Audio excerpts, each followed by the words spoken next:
সম্মানিত সাংবাদিক বৃন্দ, আসসালামু আলাইকুম। আজকের এই প্রেস কনফারেন্সে উপস্থিত থাকার জন্য আপনাদের সবাইকে ধন্যবাদ। আমরা আজ আপনাদের সামনে উপস্থিত হয়েছি আমাদের পারিবারিক জমি জায়গা সংক্রান্ত মারাত্মক জটিলতার বিষয়ে সকলকে অবহিত করার জন্য। অত্যন্ত দুঃখের সাথে জানাচ্ছি যে আমাদের পিতা মোহাম্মদ মকিমউদ্দিন মোল্লা দীর্ঘদিন মারাত্মক অসুস্থ থাকিয়া স্মরণ শক্তি হারাইয়া হাঁটা চলা ও কথাবার্তা বন্ধ হইয়া প্রতিবন্ধী হইয়া যান। আমাদের পিতার নামীয় যশোর জেলার অভয়নগর থানার অন্তর্গত ২৬ নং ধোপাদি এবং ৫৬ নং বুইকারা মৌজায় ২৩১ শতক সম্পত্তির মালিক আমরা সকল অরেশগণ। গত ইংরেজি ১১/৭/২০২৫ তারিখে আমরা অসুস্থ পিতাকে দেখিতে যাই এবং আমাদের পৈতৃক সম্পত্তি ভাগ বন্টনের কথা বলিলে আমাদের ভাই আমাদের উপর ক্ষিপ্ত হইয়া আমাদের সাথে দুর্ব্যবহার করে এবং ওই দিন প্রকাশ করেন যে এই সম্পত্তিতে আমরা কোনো অংশ পাইব না। উক্ত সম্পত্তি আমাদের পিতা আমার ভাইকে লিখিয়া দিয়াছেন।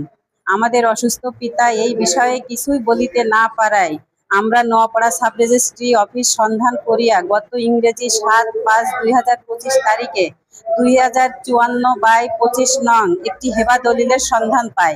উক্ত দলিল উত্তোলন করিয়া আমরা দেখিতে পাই যে আমাদের বড় ভাই মোহাম্মদ ইব্রাহিম হোসেন রনি আমাদের পৈতৃক উক্ত ২৩১ শতক জমির মধ্যে ১৪৪ শতক জমি জালিয়াতি পূর্বক আমার পিতা ও আমার বোনের নাম ঠিকানা সহ সহি স্বাক্ষর জাল করিয়া একটি দলিল করিয়া রাখিয়াছে। বিষয়টি আমরা জানিতে পারিয়া বিজ্ঞ যুগ্ম জেলা ও দায়রা জজ প্রথম আদালত যশোর দেওয়ানি ১৬৬/২৫ নং মোকদ্দমা দায়ের করেন, যাহা বর্তমানে বিচারাধীন আছে।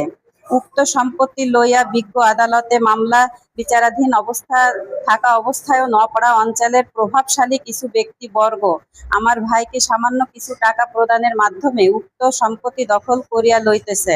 আমরা অসহায় মহিলা মানুষ হওয়ার কারণে আদালতে বিচারাধীন জমাজমি ক্রয় করিতে নিষেধ করিলেও তাহারা আমাদের কথা না শুনিয়া আমাদের পৈতৃক জমি জবরদখল করিয়া লইতেছে।